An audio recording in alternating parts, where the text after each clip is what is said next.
Mais d'abord, gros plan sur la situation en Syrie ce matin. Bonjour Didier Billon. Bonjour. Merci d'être avec nous, directeur adjoint de l'IRIS.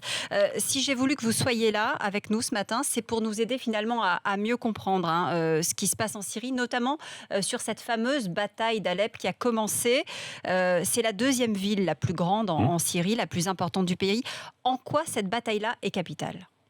C'est capital non seulement parce que c'est la deuxième ville, la principale ville économique, ou c'était, parce que c'est une ville qui aujourd'hui est à peu près 50% détruite.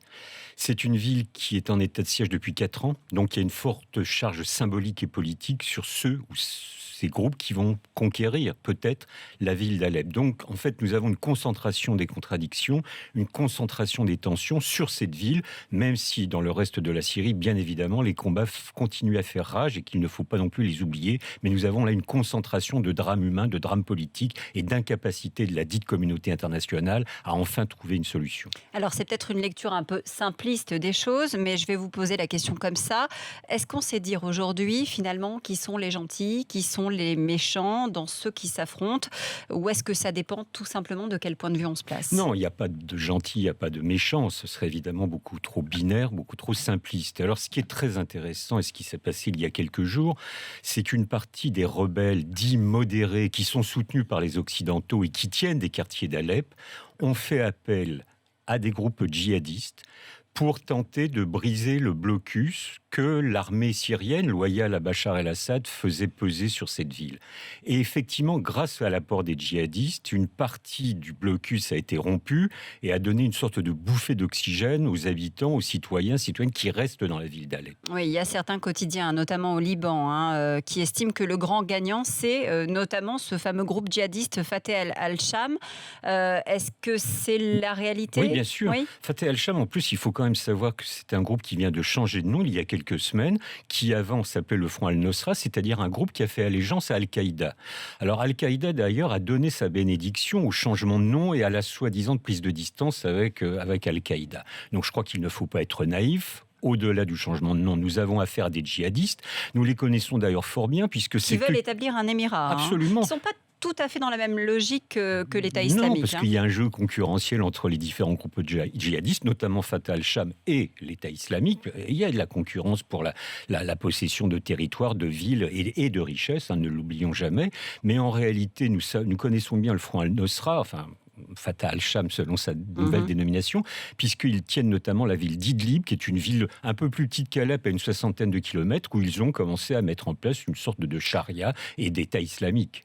Qu'est-ce qui se passe si, par exemple, parce qu'il y a plusieurs scénarios envisageables, si les troupes d'Assad reprennent la ville, est-ce qu'il peut rester, est-ce qu'il peut être définitivement l'interlocuteur privilégié ? Est-ce que c'est ça qui va se passer ?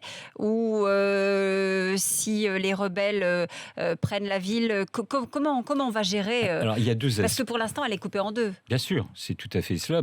Bon, deux aspects. Le premier aspect, c'est que je ne pense pas que ni l'un ni l'autre des camps puissent reprendre la ville. Nous sommes dans un combat urbain, c'est une bataille rue par rue, et donc je ne pense pas qu'à aucun moment un des camps puisse remporter la victoire. 20 000 hommes qui se battent Absolument. En ce moment, et quand même 1,5 million d'habitants encore non, je dans ne Alep, pense pas. Non, ou moins. on pense que maintenant c'est 300 000 habitants, c'est-à-dire qu'une très grande partie de la population a réussi à s'enfuir, ou est morte, tout simplement. 290 000 morts depuis le début du conflit en 2011. Donc je ne pense pas qu'on puisse imaginer une victoire foudroyante ni de l'un ni de l'autre camp. Ça, c'est le premier aspect. Le deuxième aspect, c'est la place de Bachar el-Assad. C'est-à-dire que la véritable question, chacun le comprend, à Alep comme dans le reste de la Syrie, il s'agit de mettre en place une solution politique. Il n'y aura pas de solution militaire, c'est clair et net. Et la communauté internationale dans tout ça, les États-Unis, la Russie aussi. Oui, il ne faut pas parler de communauté internationale. Il n'y a plus que deux acteurs qui comptent véritablement. C'est les États-Unis et la Russie, comme vous l'indiquez.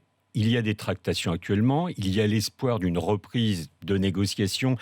Je dirais, moi, de prise de contact, parce que nous n'en sommes pas encore au stade des négociations. Pour la fin du mois, y parviendront ou pas, je ne sais pas. Ce qui est clair, c'est que les Russes, une fois de plus, ont les meilleures cartes en leur manche, que le président Obama, qui est quand même en fin de règne, n'a pas de véritable stratégie, mais qu'on peut imaginer, nous avons là une petite fenêtre d'opportunité avant le début réel de la campagne électorale aux États-Unis, que les États-Unis et les Russes puissent aboutir à un compromis. Le premier serait la cessation des bombardements aériens. Un cessez-le-feu, on verra bien s'il est respecté ou pas, mais c'est ça le premier objectif pour qu'enfin des négociations puissent reprendre. On ne peut imaginer que des négociations reprennent si les bombardements continuent.